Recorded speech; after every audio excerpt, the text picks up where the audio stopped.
দর্শক, বান্দরবনে বেড়েছে ডিম সহ নিত্য প্রয়োজনীয় নানা পণ্যের দাম।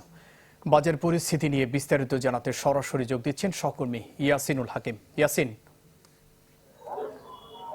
হ্যাঁ জুবাইর, আমি এখন দাঁড়িয়ে আছি বান্দরবান বাজারে। আজকে যেহেতু সাপ্তাহিক বাজার বার, সেক্ষেত্রে বাজারে আমরা বান্দরবানের বাজার, বালাকাটা বাজার, কালাকাটা বাজার, উজানিপাড়া বাজার সহ বিভিন্ন বাজারগুলো আমরা ঘুরে রেখেছি। সেখানে সাধারণ মানুষের সাথে কথা বলেছিলাম, তারা আমাদেরকে যেটি জানাচ্ছে বাজারের দ্রব্যমূল্যের অস্বাভাবিক হারে আসলে বৃদ্ধি হয়েছে, দাম বৃদ্ধি। এটির কারণে কিন্তু মানুষের সাধারণ ক্রেতারা এটা কিন্তু আসলে কিনতে অনেকটা হিমশিম খাচ্ছে বলে তারা আমাদেরকে জানিয়েছে। আমি বিশেষ করে মুদি দোকানের কথা যদি বলতে চাই, ডিমের দাম, যে ডিম প্রতি পিস ডিম বিক্রি হতো 10 টাকা, সেটি এখন 13 টাকা থেকে 13.5 টাকা দরে বিক্রি হচ্ছে। পাশাপাশি পেঁয়াজ বিক্রি হচ্ছে 80 টাকা থেকে 85 টাকা, রসুন বিক্রি হচ্ছে 220 টাকা, আলু বিক্রি হচ্ছে 50 টাকা। অন্যদিকে আমি মুরগি বাজারে গিয়েছিলাম, সেখানে দেখেছি ব্রয়লার মুরগি কেজিতে 230 থেকে 235 টাকা বিক্রি হচ্ছে।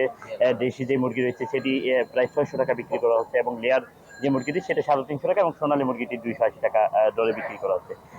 তদ্রুপ আমরা কিন্তু মাছ বাজারে গিয়েছি, সেখানে কিন্তু আসলে সামুদ্রিক মাছ, পুকুরের মাছ সহ বিভিন্ন যে মাছগুলো রয়েছে, সেই মাছগুলো আসলে অনেকটা দ্রব্যমূল্য ঊর্ধ্বগতি রয়েছে। এটির কারণে কিন্তু মানুষ আসলে অনেকটা হিমশিম খাচ্ছে। অন্যদিকে সবজির বাজারেও কিন্তু আসলে দামের ঊর্ধ্বগতি রয়েছে। আমরা চাউল, চিনি সব কিছু বাজার আসলে পরিদর্শন করেছি। মানুষ যেটি বলছে, সরবরাহ পর্যাপ্ত থাকলেও কিন্তু বাজারে দ্রব্য মূল্যের ঊর্ধ্বগতি হচ্ছে, এবং পাশাপাশি যারা দোকানিরা রয়েছে তারা আসলে বলছে সরবরাহ কম থাকা, হঠাৎ করে ডিমের বাজারে আসলে অস্থিতিশীল পরিস্থিতির সৃষ্টি হয়েছে। এটির কারণে কিন্তু আসলে বাজারে দাম বেড়েছে, এবং সেটি নিয়ন্ত্রণ করার জন্য তারা বাজার মনিটরিং কর্মকর্তারা কাজ করছে।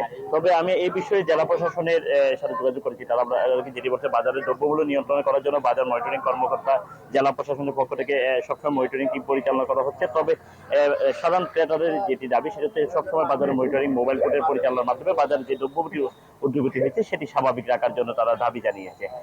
ইয়াসিন, ধন্যবাদ আপনাকে। দর্শক, বান্দরবনের বাজার পরিস্থিতি জানাচ্ছিলেন সহকর্মী ইয়াসিনুল হাকিম।